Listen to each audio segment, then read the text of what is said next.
Mr. Speaker, the ongoing saga of this NDP government's infrastructure mismanagement is accentuated by their disregard of critical rural highways. For example, Highway 15, east of Winnipeg to Dugald and beyond to Whiteshell Cottage Country, is traveled by about 8,000 vehicles every day. And yet regular maintenance has been ignored for years. It's more than a disgrace. It's dangerous.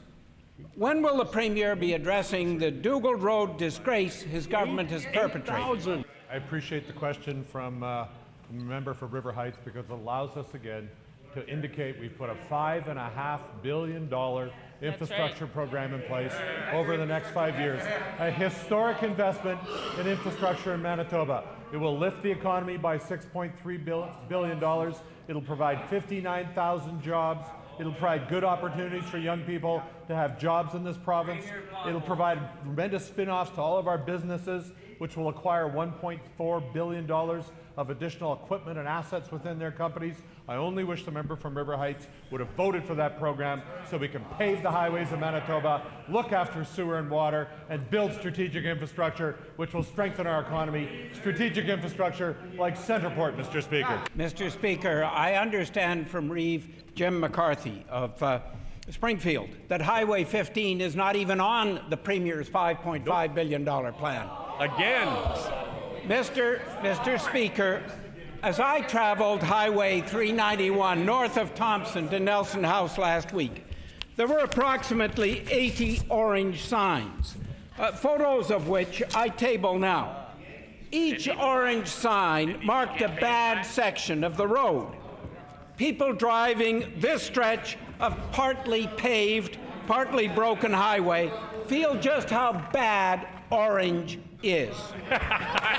In over 14 years, this NDP government has failed to ensure a quality highway from Thompson north to the community of about 3,000 people in Nelson House. I ask the Premier, why does he continue to fail Manitoba? Time has elapsed. Mr. Speaker, I just have to say to the member opposite, under his approach, which was to vote against the budget, there would be no highway improvements in Manitoba. Right.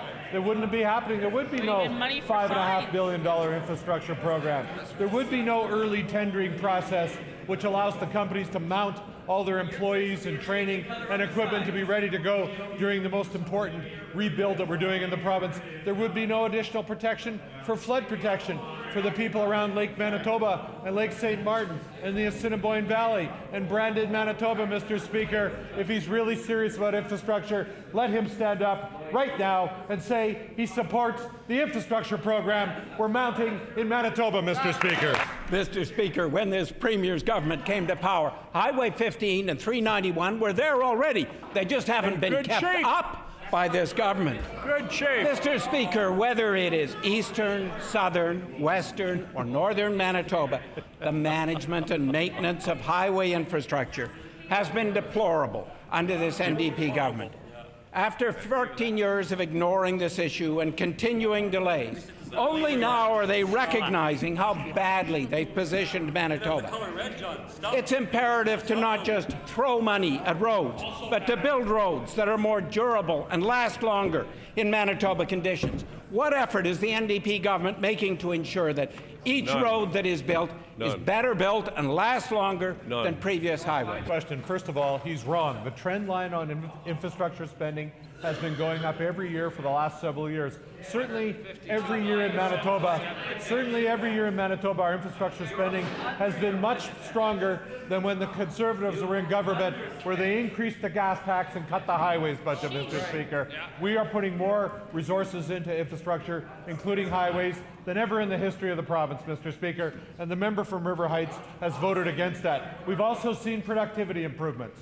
They're recycling asphalt now, improving the ability to take the same amount of dollars and do 30% more roads in Manitoba, Mr. Speaker. We like productivity improvements, we like greater efficiency, and we have designed this program over the next 5 years to get tenders out earlier, to group tenders, to get better value for the money, to train more Manitobans in apprenticeships, have better equipment, and build the future of Manitoba, and the member opposite has voted against it. He votes against it, then he wants to pave the roads. Get real.